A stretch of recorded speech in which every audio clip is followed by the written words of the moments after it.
Nije to šala, da ti kažem iz ličnog iskustva. Znam da nije šala. Ja i dan danas kad se setim, zgrozim se, stresem se. Evo, sećam se i sad, kao kroz neku sumaglicu. Tad sam imao par sveća na torti. Tad sam dobio par mandarina i malog belog zeca. Da. Koliko sam ga samo volao. Koliko sam se igrao s njim i radovo se. Crvene očice, one njegove. Šapice malene.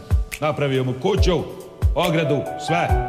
Napravio mu jednu šolju, zavezao da izbacuje one kuglice što on izbacuje. Što je baba mislila da je kafa pa skuvala. Moj dragi. Pojeli ga, šta će s njim kad je narasto, jel?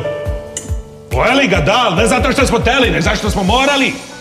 A dobro, zato što je bilo ratno stanje, jel tako? Pa mislim... Ma kakvo ratno stanje, zgazio ga Žika kad je išao sa pencom, prešao preko njega. Nije ga vidio unazad išao. Kaže meni on pijena budala. Da breni, Đorđe, ja ću ga popravim posle. Ili mehanički, još da fali bakterija. To on meni kaže u lice. I ode, upali i ode. Pa ja, suzu stižem da ti kažem, dok sam jeo paprikaš, gdje je završio. Jer je nogicom radio ovako, nismo gledali ga spio.